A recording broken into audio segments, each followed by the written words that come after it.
Ragnar Lothbrok, the legendary Viking king who defied death. Long before the name Viking sent shivers down the spines of European kings, there lived a man whose legend would define an entire age of conquest, courage, and cunning.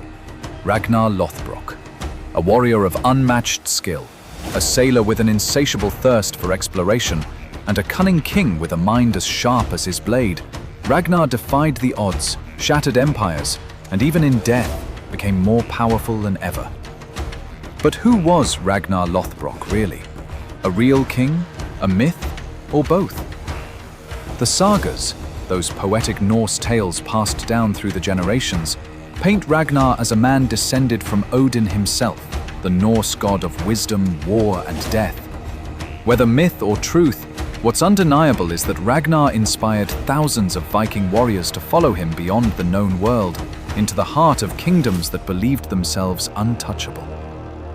Ragnar's rise began in the shadowy fjords of Scandinavia sometime in the early 9th century. Some say he was born to King Sigurd Ring of Denmark, others say he rose from obscurity. Either way, Ragnar's legend begins with a bold heart and a warrior's ambition. From a young age, he proved himself in battle, not by brute force alone, but through brilliant tactics and psychological warfare. One of Ragnar's earliest and most legendary feats was his slaying of a massive dragon-like serpent to win the hand of the shield maiden Lagertha. Though many see this as myth, it set the tone for how Ragnar lived, brave, unpredictable, and always pushing the limits of what was possible. Ragnar's raids were unlike anything Europe had ever seen. While many Norsemen raided isolated villages, Ragnar aimed higher. His most legendary conquest? The Siege of Paris. In 845 AD, Ragnar led a fleet of 120 longships and thousands of warriors down the river Seine. Paris, the heart of the Frankish Empire, stood strong behind its walls. But Ragnar was not just a brute with a sword, he was a master manipulator. He used fear as a weapon, launching swift, brutal raids on towns along the river, spreading panic like wildfire. When he finally reached Paris, Ragnar didn't charge blindly.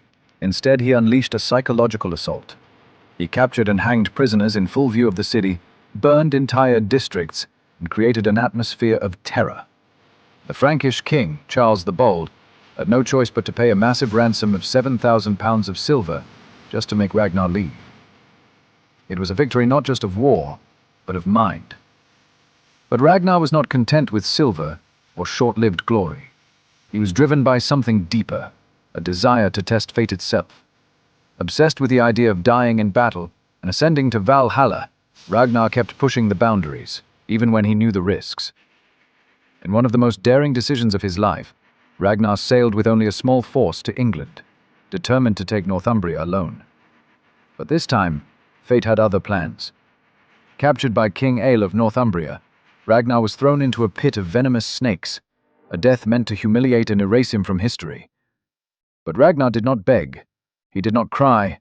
As the snakes bit into his flesh, Ragnar laughed. According to legend, his final words echoed with defiance.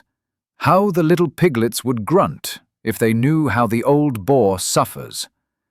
It was a message, a threat, a promise that his sons, Bjorn Ironside, Ivar the Boneless, Sigurd Snake in the Eye, and others, would avenge him.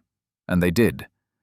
Ragnar's death sparked one of the most brutal invasions in Viking history, the Great Heathen Army. Led by his sons, the Vikings stormed England, burned towns, slaughtered armies, and eventually captured King Eil. What followed was one of the most gruesome executions in history, the Blood Eagle. But Ragnar's legacy didn't die in that snake pit. In truth, his legend was just beginning. His sons carried his name across Europe, founding dynasties, claiming kingdoms, and ensuring that the name Ragnar Lothbrok would be remembered forever. Was he a real man? Most historians believe so, though the details of his life are shrouded in myth. What matters more is that Ragnar became the embodiment of the Viking spirit. Bold, relentless, curious, and unafraid of death. His story is not just about raids and battles. It's about challenging empires with nothing but wooden ships and steel nerves.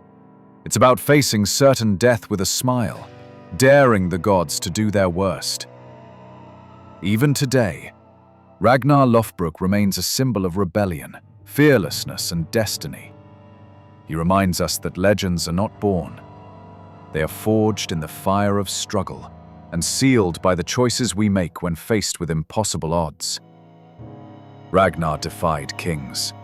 He defied nations. And in the end, he defied death itself.